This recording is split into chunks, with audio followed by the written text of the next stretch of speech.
So, first man camp, I always love hearing like people who are, seasoned, coming in from the outside, first time. Like, what you expected? What'd you think? How you doing here? We're almost done. I know God's doing something across the world right now in the hearts of men, but like this is like tangible. And from the first drive across the property, something's happening. From the first time we assembled up there in that tent, and I'll just call it the tent of meeting.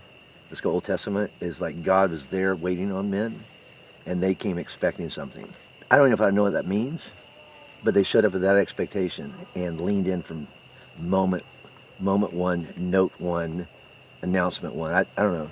Do you feel it? Yeah, I'll piggyback off that. Like, I just felt like the presence of God was already here. Yeah. You know, I slept well when I first got here. That was a big deal.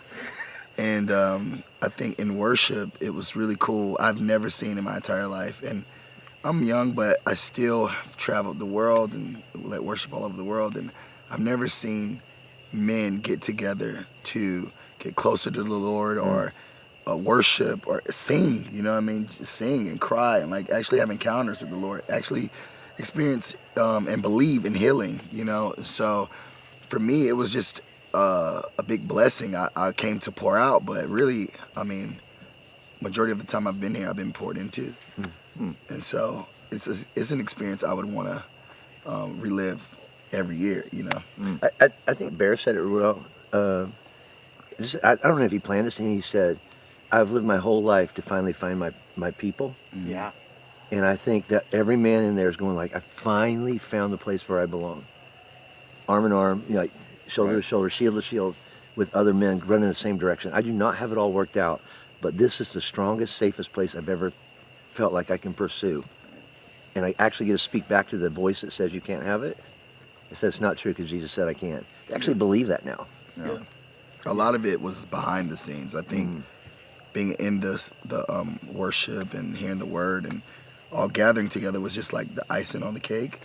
But I think the community aspect of it, when you're just chilling around the campfire, talking to other men about life and its issues and also the good parts, you know, I feel like that's something that I've never seen and I would like to see more of, and I'm just really grateful to have experienced it through Man Camp.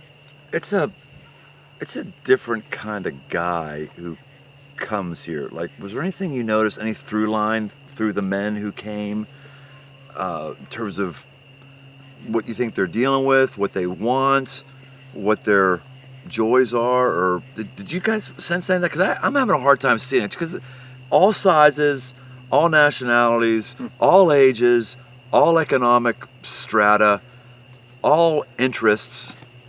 Like, there's campers here and there's like no campers, like first time ever. I'm trying to figure out what the through line is. Do you guys have any?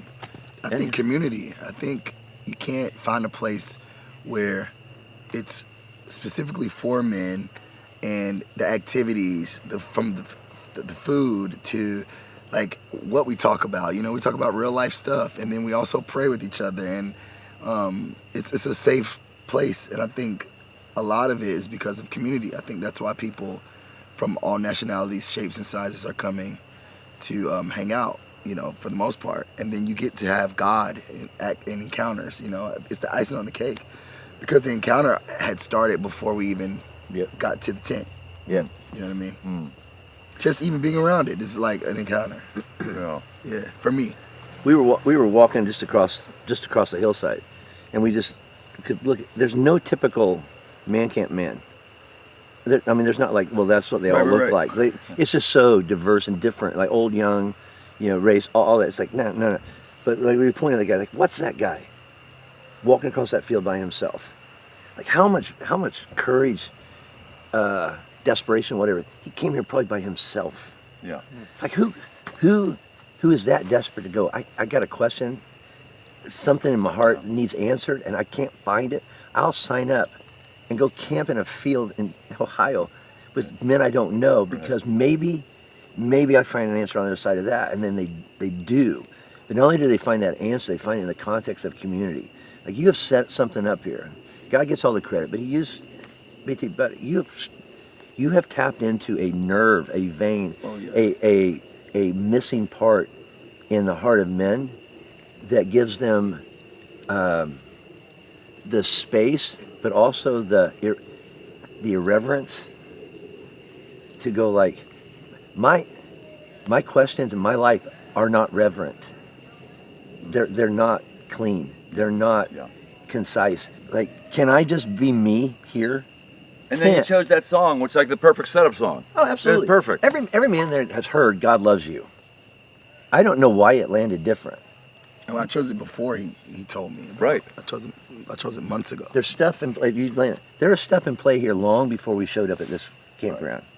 Well, what I love too is, I mean, we kind of came here to do a job, right? We're kind of almost on the clock. We got to roll, and we end up camping together, and we're genuine friends as a result of it. Because what we shared, and what I love is, that's replicated with the hundreds of campsites that are out there right now, scattered across this ground. Guys have built genuine connections and walked with each other and laughed with each other and sweated with each other, and I'm just thankful I got to do that with you. And you did it without having a shower for a few days. How you doing, man? Don't tell nobody. He jumped in the pond. He jumped in the pond today, though. Oh, you're gonna need a shower after the pond, though. Yeah, for sure. For sure.